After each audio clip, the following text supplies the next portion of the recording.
There are 4 things that if you do them when you and your spouse are in the middle of fighting can actually give a huge likelihood that you and your spouse may likely divorce. And in fact, if you stop doing these 4 things in the middle of fighting, then the chances of divorce decrease 80 to 90%, which is incredible. That's an incredible stat. All of this was found in the work of Dr. John Gottman out at the Love Lab, the University of Washington in Seattle, several years ago. And these are 4 horsemen that have been around a long time, and maybe you've even heard of them.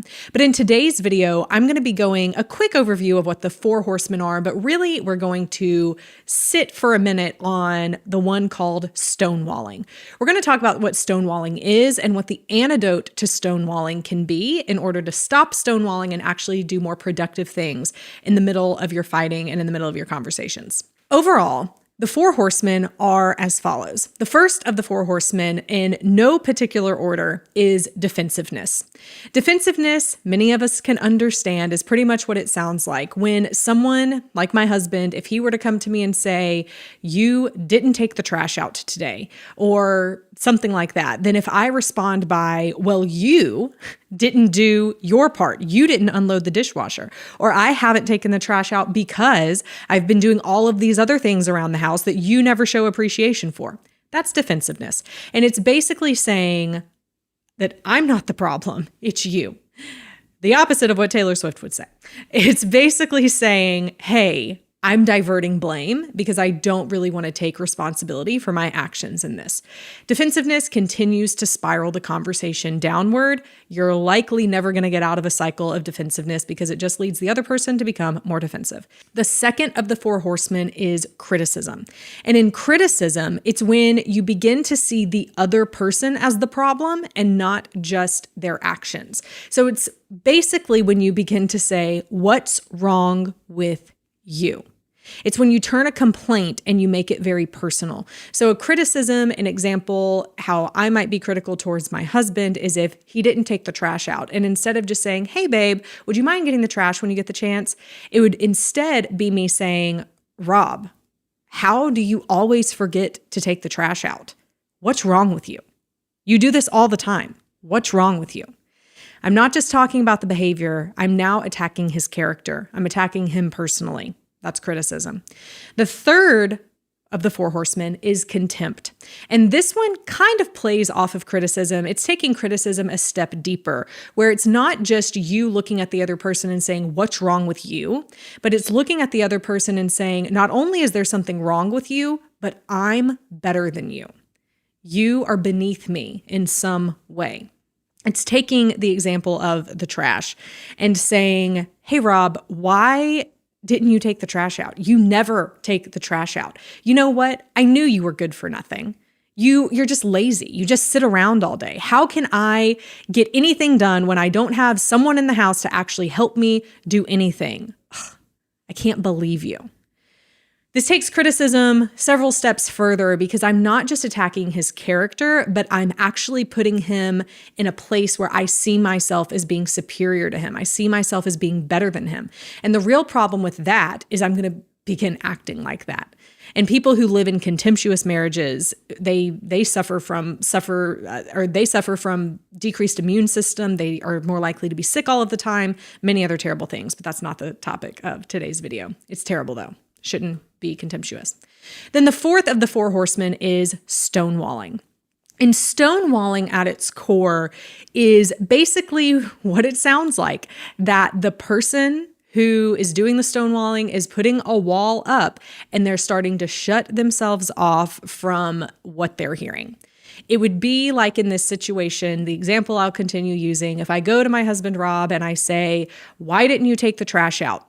And he just begins to shut down. He begins to maybe try and leave the room or escape the conversation. Maybe he just clamps down to where he won't speak to me no matter how much I try to get him to. And you see, there's 2 things that are typical to happen in this kind of situation. I am not a stonewaller. My husband actually isn't either. But for this type of conversation, let's say my husband Rob was a stonewaller. then if I go to him and I'm trying to get him to talk to me about something, I'm trying to get him to discuss a situation or to talk about an issue like not taking the trash out or whatever it might be, then if he begins stonewalling, it's when he starts to shut down, it's going to lead me to just press in further. Why aren't you talking to me? I need you to answer me. I'm going to actually escalate in my conflict in order to try and get him to talk to me, which actually, as a stonewaller, would just get him to shut down even more. Think of it like a box turtle. So there's snapping turtles and there's box turtles. For this example, snapping turtles, you try and fight them, they're going to snap back. They're going to fight back. But a box turtle, if you go up to it and you scare it, if you try and fight them, they're just going to go into their shell and they're going to seal themselves off. That's what stonewalling is. But another way that stonewalling could occur is if two people are stonewallers. So let's say I'm a stonewaller and my husband's a stonewaller. Then if I get angry at him, I may begin by bringing up an issue or trying to address something. I probably tend to do it passive aggressively. Maybe I actually don't say anything about taking out the trash, but I get the trash, I start throwing the bag on the ground really loudly, tying it shut, stomping through the kitchen and through the house to the back door to take it out, slam the door shut behind me because I don't want to actually address the problem with him because I'm stonewalling, but I want him to hear that I'm angry. So I'm being passive aggressive about it. And then he, as stonewalling back, may then tend to also continue to do passive aggressive behaviors to where both people are actually fighting, but they're likely not even talking to each other as they do so. Or maybe in this situation, it could still be where two stonewallers, where one person does finally get to the point where they address a conflict or address a situation, but it just leads the other person to shut down and to be passive aggressive. And it then gets into that cycle of the downward spiral of passive aggressiveness. Overall, stonewalling is when a person mentally or physically begins to shut off from the other person as a way of fighting. It's not because they're trying to process the information, which is valid. It is valid that there are people in relationships who need time to process, who need time to pull their thoughts together before they can reply. That's not a way of fighting. It's them and just the way that they think. But when people start to shut down intentionally as a way to piss the other person off, and they know it's going to piss the other person off, and it's the way of them being passive aggressive, that is stonewalling. So what is the antidote to stonewalling? How do you overcome stonewalling? Here's what you do. The first thing to do is to stop the conversation, to stop the fight if at all possible. This is going to take the person who is the stonewaller to have some courage, to have some audacity, and to actually step forward and say, you know what, right now, I can't talk about this. It's too overwhelming. I need some time. I need time to process. I need time to think. I need time to cool down. So we need to take a break and step away from the conversation with the goal of coming back together to finish the argument or the disagreement in a more constructive way. That's the best antidote that there is. Stop the conversation, which will stop you from doing the stonewalling, and then reapproach the conversation at a time where especially the person who is stonewalling, but ideally both partners, both spouses, can non-emotionally, or at least less emotionally, come back to the situation and have a productive conversation about it. Now, while my husband and I are not necessarily stonewallers, that doesn't mean that there haven't been times in our marriage where each of us have maybe shut down for a period of time as a way of stonewalling.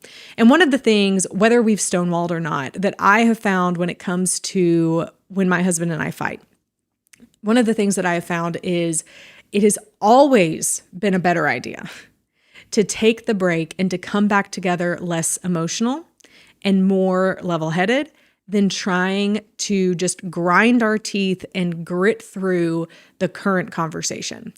When two people are stuck in this cycle of using any of the four horsemen in a disagreement or an argument, it's not going to end well.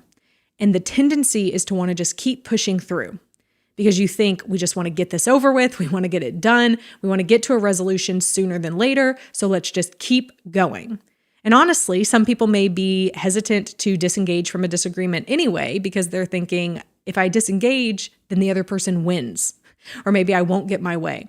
But if we can bring ourselves to a level of higher maturity and look at the situation and say, you know what, this isn't productive right now. And not only is it not productive, but the way we're chipping away at each other through these four horsemen behaviors is actually long-term detrimental to our relationship. So let's just go ahead, take a pause, regroup, regather, and come back when we can look at this from a much better lens and a much better landscape. That has always worked better for us. And I believe it would work better for you too. There's a lot of people out there who say, well, you shouldn't go to bed while, Don't go to bed while you're still angry. You know what I'm talking about. The saying that's out there. Don't let the sun go down while you're still angry. That's it. Sometimes you need a good night's sleep because you can approach the situation and the conversation in a much better way in the light of the next day, which is my encouragement to you.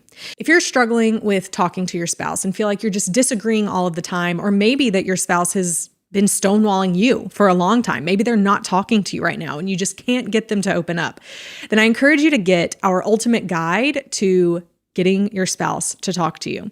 How to talk to each other in a way that is respectful, that is calm, and that is productive without losing your sanity and without losing your marriage. We call this SMART contact because it's the system that we teach inside of it, but really it's the ultimate guide to teach you how to communicate better inside of your marriage, even when your spouse isn't talking to you right now. You can get that toolkit by going to marriagehelper.com/smart because it is the smart way to communicate with each other. We'd love to see you inside that toolkit and help you have a much better communication pattern in your marriage than you're having right now. Until next week, remember, there is always hope.